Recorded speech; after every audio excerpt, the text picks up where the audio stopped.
Olá pessoal, meu nome é Edson José da Rocha, tenho 54 anos de idade, nasci numa família simples, meu pai era saqueiro, mas assim nos deu todo o carinho, nos ensinou tudo que a gente precisava para seguir a nossa vida. Hoje, graças a Deus, eu e os meus irmãos somos assim, sempre seguimos os passos do meu pai e isso nos ajudou muito. No passar dessa trajetória, eu não tive condições de fazer uma faculdade assim que terminei o ensino médio.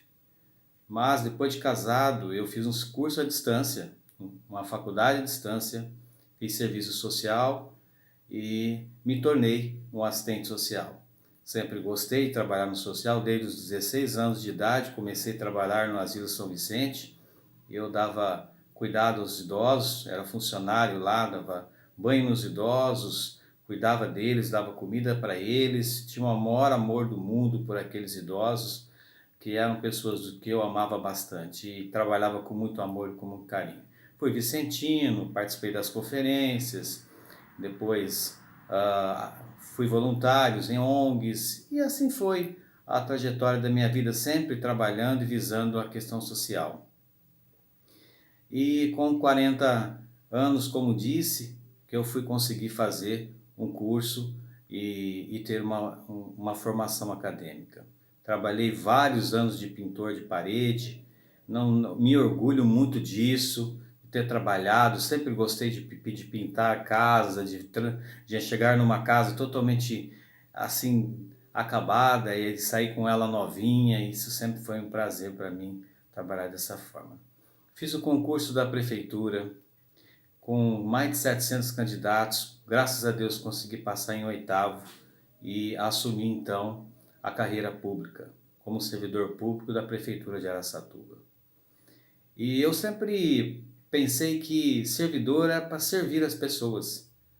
E é isso que eu faço, procuro fazer no máximo, é servir, é orientar, é receber, é acolher essas pessoas no departamento que eu estou trabalhando. Eu sei que muitas vezes a gente encontra pessoas que não executam essa prática ou não entende na realidade a posição de um servidor, que realmente é servir e respeitar todos os cidadãos de Araçatuba, que precisam e que procuram o setor público. Bom, depois disso, eu andando por aí, ouvindo várias coisas, várias falas, e eu fico bastante preocupado porque a maioria das pessoas não tem consciência do momento que nós estamos vivendo. Por isso eu resolvi fazer esse vídeo. Antes de eu declarar o meu apoio a algum candidato, eu gostaria muito de fazer esse vídeo para esclarecer isso.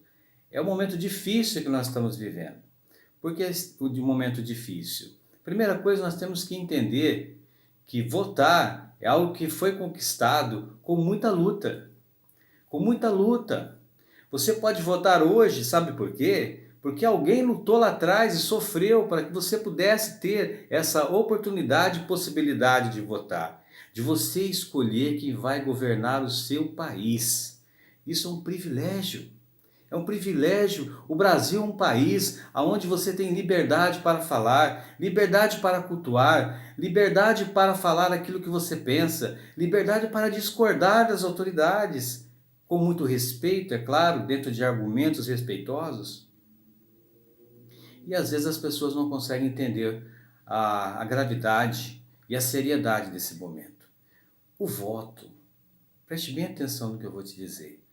O voto, porque nesse momento aparece de tudo. Os políticos aparecem assim, sabe, bate na sua porta, mas não consegue visualizar a dificuldade que cada pessoa tem. Muitos querem apenas o voto, depois eles não estão preocupados com a sua vida, nem com a mudança na sua comunidade e no seu bairro. E eu quero abrir os seus olhos nisso. O voto é como se você fizesse uma procuração. Você que já procurou um advogado, você faz uma procuração, assina, então o advogado pode fazer tudo em teu nome. Quando você vai lá e vota, sem pesquisar o candidato, sem ver a vida dele, sem ver todo o histórico dele, sem ver a honestidade dele, sem ver aquilo que ele já fez para o nosso país. Você está assinando uma folha em branco para que uma pessoa entre e faça aquilo que a gente sempre critica nas nossas rodas de conversa.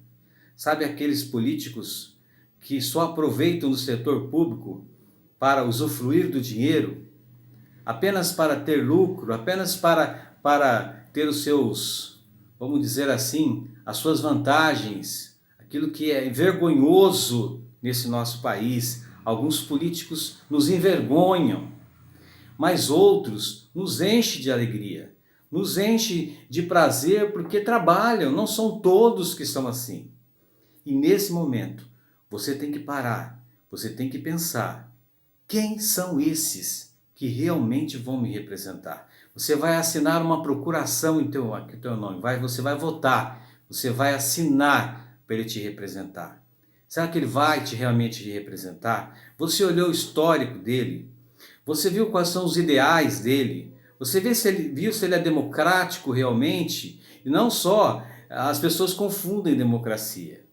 Democracia é você poder discordar do todo quando você não concorda. Se você fala alguma coisa e você é penalizado, não existe por aquilo que você tem liberdade de expressão, isso não é democracia. Então pense bem, pense em quem você vai votar. Olha, presidente, senadores, deputados federais, estaduais, todos fazem as leis. O de cima, o presidente sanciona. Os governadores, eles cuidam do nosso estado. Do nosso estado. Então, eu gostaria que você parasse um pouco para meditar nesse momento. Não vá para a urna eletrônica. Não vá lá colocar o seu voto. E na última hora, você anda na rua procurando um papelzinho para você colocar o número que você achar. Isso é a chance que você tem de escolher um candidato certo, pode mudar a história do seu filho, a história do seu neto, a história da sua futura família que você vai ter, você adolescente, você jovem. Se você votar corretamente, a sua família, os seus filhos, os seus netos vão usufruir daquilo que você investir agora. Eu quero pedir que você medite nisso. Escolha seus candidatos. Pesquise. Hoje tem celular, tem Instagram, tem Facebook. Pesquise.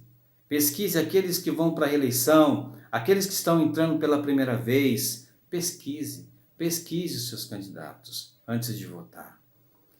Eu penso que o país, o Brasil, é um país maravilhoso para se viver. Aqui nós temos japoneses, franceses, alemães, nós temos evangélicos, nós temos católicos, nós temos espíritas, nós temos todas as religiões de uma forma livre. Nós temos liberdade. E essa liberdade, ela depende do seu voto. Porque esses que forem colocados lá, eles vão criar as leis. E muitas vezes as leis, elas são criadas na calada da noite. Quando você está dormindo, sabe por que você está dormindo? Porque você trabalhou pesado. Você quebrou aquele cimento com a marreta o dia inteiro. E aí você vai dormir cedo. E a eles lá, o que eles fazem?